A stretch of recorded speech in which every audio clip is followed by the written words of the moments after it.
اور پھر ہندوستان کے آخری شہنشاہ بہادر شاہ ظفر کو میکنن میکنزی بحری جہاز میں بٹھا دیا گیا۔ یہ جہاز 17 اکتوبر 1858 کو رنگون پہنچ گیا۔ شاہی خاندان کے 35 مرد اور خواتین بھی تاجدار ہند کے ساتھ تھیں۔ کیپٹن نیلسن ڈیوس رنگون کا انچارج تھا۔ وہ بندرگاہ پہنچا، اس نے بادشاہ اور اس کے حواریوں کو وصول کیا، رسید لکھ کر دی اور دنیا کی تیسری بڑی سلطنت کے آخری فرما رواں کو ساتھ لے کر اپنی رہائش گاہ پر آ گیا۔ نیلسن پریشان تھا۔ بہادر شاہ ظفر قیدی ہونے کے باوجود بادشاہ تھا اور نیلسن کا ضمیر گوارا نہیں کر رہا تھا۔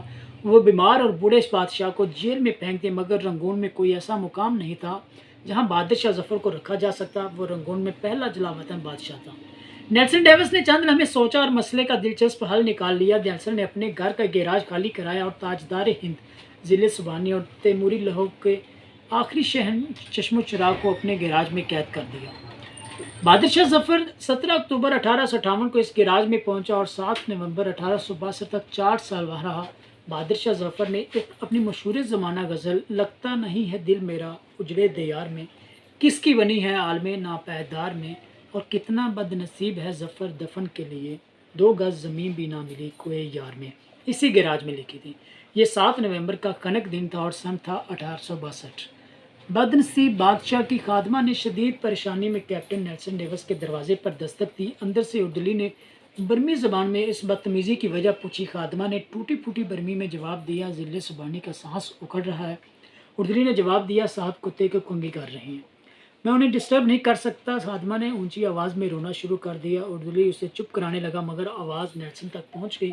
وہ غصے میں باہر نکلا۔ خادمہ نے نیلسن کو دیکھا تو وہ اس کے پاؤں میں گر گئی۔ وہ مرتے ہوئے بادشاہ کے لیے گیراج کی کھڑکی کھلوانا چاہتی تھی۔ بادشاہ موت سے پہلے آزاد اور کھلی ہوا کا ایک گھونٹ بھرنا چاہتا تھا۔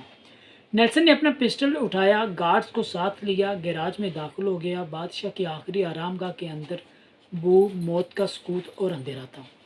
اردلی لیمپ لے کر بادشاہ کے سرانے کھڑا ہو گیا۔ نیلسن آگے بڑھا۔ بادشاہ کا کمبل آدھا بستر پر تھا اور آدھا فرش پر۔ اس کا ننگا سر تکیے پر تھا، لیکن گردن ڈھلکی ہوئی تھی۔ آنکھوں کے ڈیلے پپوٹوں کی حدوں سے باہر نکل رہے تھے۔ گردن کی رگیں پھولی ہوئی تھی اور خشک زرد ہونٹوں پر مکھیاں بنا رہی تھیں۔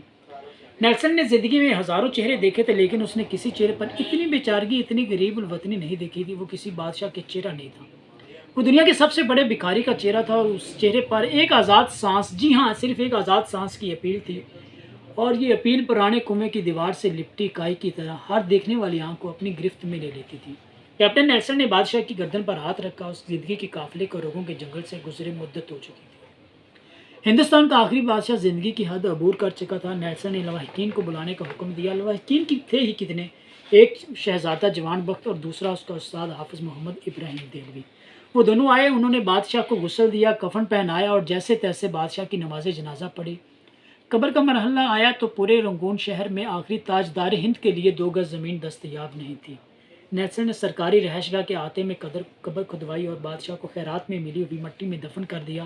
قبر پر پانی کا چھڑکاؤ ہو رہا تھا، گلاب کی پتیاں بکھیری جا رہی تھی تو استاد حافظ ابراہیم دہلوی کے خزاں رسیدہ ذہن میں 30 ستمبر 1837 کے وہ مناظر دوڑنے لگے جب دہلی کے لال قلعے میں 62 برس کے بہادر شاہ ظفر کو تاج پہنایا گیا۔ ہندوستان کے نئے بادشاہ کو سلامی دینے کے لیے پورے ملک سے لاکھ لوگ دلی آئے تھے، اور بادشاہ جب لباس فاخرہ پہن کر، تاج شاہی پر سر پر رکھ کر اور نادر شاہی اور جہانگیری تلوار لٹکا کر دربار عام میں آیا تو پوری دلی تحسین تحسین کے نعروں سے گونج اٹھی۔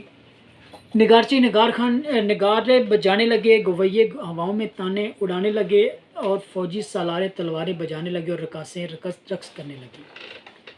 استاد حافظ محمد ابراہیم دہلوی کو یاد تھا، بہادر شاہ ظفر کی تاج پوشی کا جشن 7 دن جاری رہا۔ ان 7 دنوں میں دلی کے لوگوں کو شاہی محل سے کھانا کھلایا گیا، مگر 7 نومبر 1862 کی اس ٹھنڈی اور بے مہر صبح بادشاہ کی قبر کو ایک خوش الحان کاری تک نصیب نہیں تھا۔ استاد حافظ محمد ابراہیم دہلوی کی آنکھوں میں آنسو آ گئے۔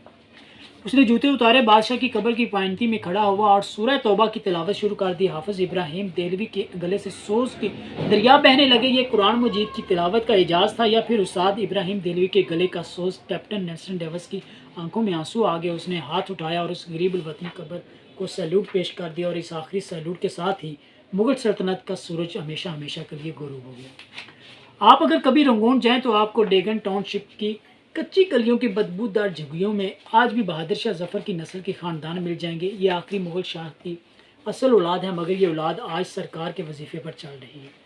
یہ کچی زمین پر سوتی ہے، ننگے پاؤں پھرتی ہے، مانگ کر کھاتی ہے اور ٹین کے کنستروں میں سرکاری نل سے پانی بھرتی ہے، مگر یہ لوگ اس کمپٹسی کے باوجود خود کو شہزادے اور شہزادیاں کہتے ہیں۔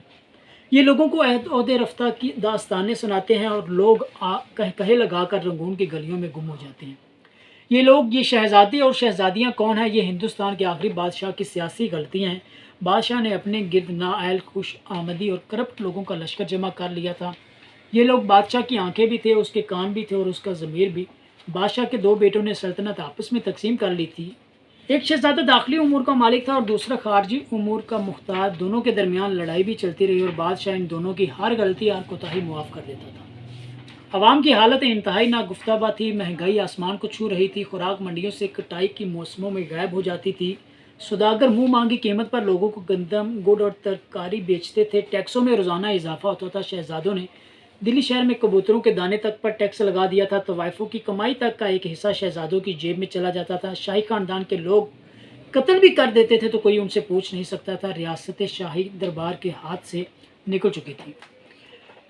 نواب، صوبے دار، امیر اور سلطان آزاد ہو چکے تھے اور یہ مغل سلطنت کو ماننے تک سے انکاری تھے۔ فوج تلوار کی نوک پر بادشاہ سے جو چاہتی تھی منوا لیتی تھی۔ عوام بادشاہ اور اس کے خاندان سے بیزار ہو چکے تھے۔ یہ گلیوں اور بازاروں میں بادشاہ کو ننگی گالیاں دیتے تھے اور کوتوال چپ چاپ ان کے قریب سے گزر جاتے تھے، جبکہ انگریز مضبوط ہوتے جا رہے تھے۔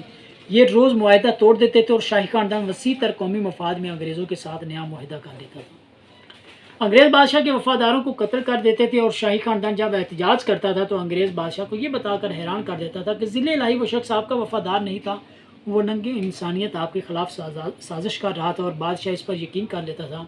بادشاہ نے طویل عرصے تک اپنی فوج بھی ٹیسٹ نہیں کی تھی، چنانچہ جب لڑنے کا وقت آیا تو فوجیوں سے تلواریں تک نہ اٹھائی گئیں۔ ان حالات میں جب آزادی کی جنگ شروع ہوئی اور بادشاہ گرتا پڑتا شاہی ہاتھی پر چڑھا تو عوام نے لا تعلقی کا اعلان کر دیا۔ لوگ کہتے تھے ہمارے لیے بہادر شاہ ظفر یا الیگزینڈر وکٹوریا دونوں برابر ہیں۔ مجاہدین جذبے سے لبریز تھے لیکن ان کے پاس قیادت نہیں تھی۔ بادشاہ ڈبل مائنڈڈ تھا، یہ انگریز سے لڑنا بھی چاہتا تھا اور اپنی مدت شاہی بھی پوری کرنا چاہتا تھا۔